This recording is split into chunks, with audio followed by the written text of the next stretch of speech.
What's been the most interesting one that you've done thus far, whether it's a clip or a profession? Which one that stood out to you the most? Yeah, I mean, there's been so many now that I get really excited about all of them. But I really found the teachers to be interesting, and it's not just one clip. It's that some teachers I've interviewed are making bank. Like some of them are making six figures, some of them are making over 80K, and others are making like under 50K. And this is kind of across different cities, different areas of education. So obviously, there's always going to be some discrepancies there, but I just think it's fascinating because we hear all the time that teachers are underpaid, and for the most part, that is true. I live in a really high cost of living area, so the teachers that I'm interviewing are making six figures because you have to make six figures to survive out here. But it's just kind of wild to me that some teachers can make really good pay and survive well, take care of their families, but for the exact same job in Idaho, you can barely put food on the table for your family, but take care of kids all day long. And so I just think that's interesting. And it points really to a larger problem in society of how those pay discrepancies exist. And just, it's a huge conversation that I'm unbottling. Well, this is really exciting stuff, Hannah. I'm so curious. What prompted you? Like, where did the idea come from, and how did you get started?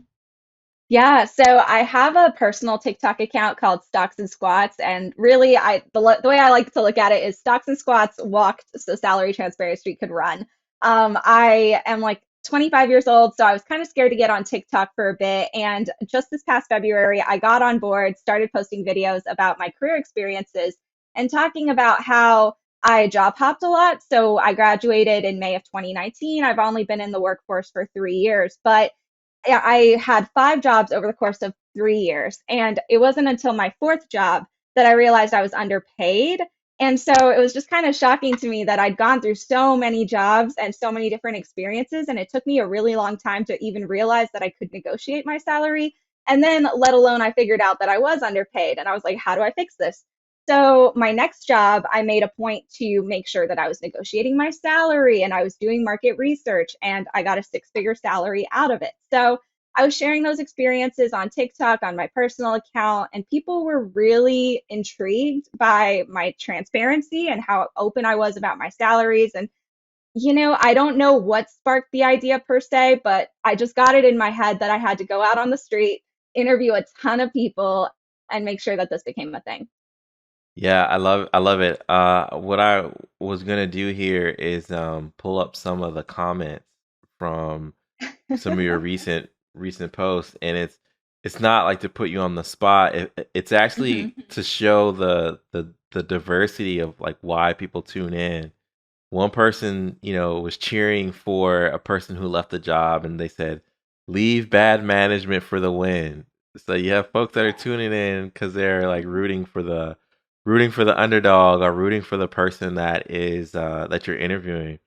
Another person on here says, "I'm down with her dream job of chilling on the beach." I think that was a one that you did in DC.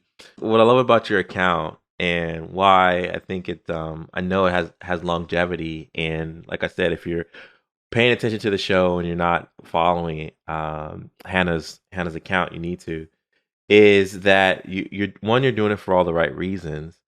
Um, and even just today, like you're talking about transparency, making sure that people can get the most best salary for themselves.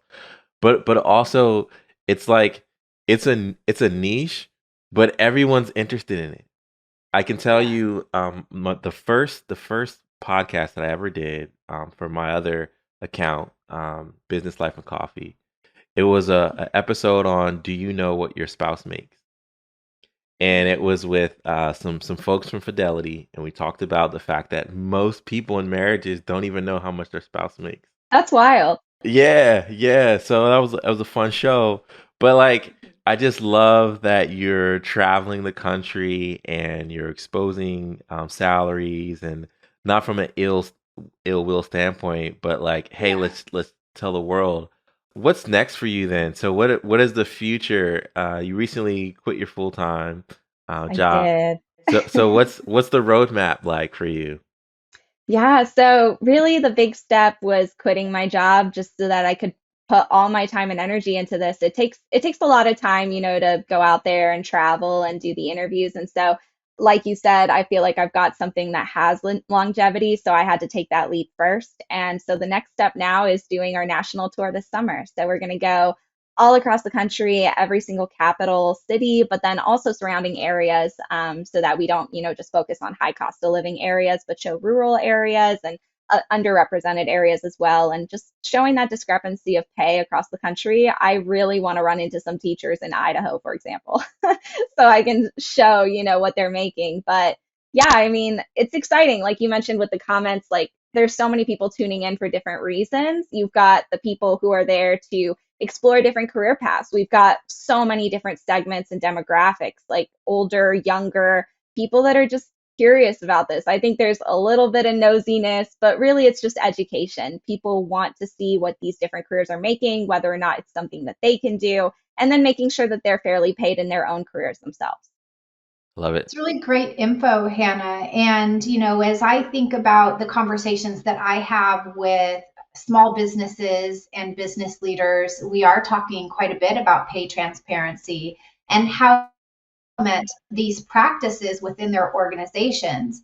But as based on the information you're sharing, whether they were aware that there was kind of existing issues that needed to be addressed, or just kind of this topic being in the news, kind of bringing it to their attention, or us bringing it to their attention that this is something that they need to be working on to actually implement pay transparent practice and kind of procedures in organizations.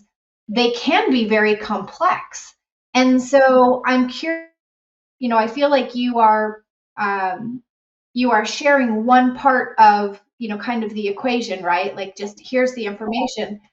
But do you have any like lessons learned or advice for business owners on like how they should start to address this with their teams? I mean, is that kind of something that you've started to work on at this stage? I know it's very early on. Yeah, I mean, I haven't had any conversations with corporations yet, and I'm just a 25-year-old nobody, so I Hey, don't, you Hannah, know, they're listening now. They're listening to the show. So right. you got the floor. Exactly. So, I mean, what I would say is I get a lot of pushback from people who talk about corporations implementing this in their organizations just because they're like, well, once you talk about pay transparency, people are unhappy. They, realize that they're underpaid, yada, yada. And to me, I just think it's interesting that corporations see this as a negative because employees are going to like be unhappy about how much they're making. When to me, it says, to me, to me, it says that people are realizing they're underpaid by the company. So that's where the anger and the distrust is going to come from. If you were paying your employees fairly in the first place, they wouldn't be upset if they found out what their colleagues were making.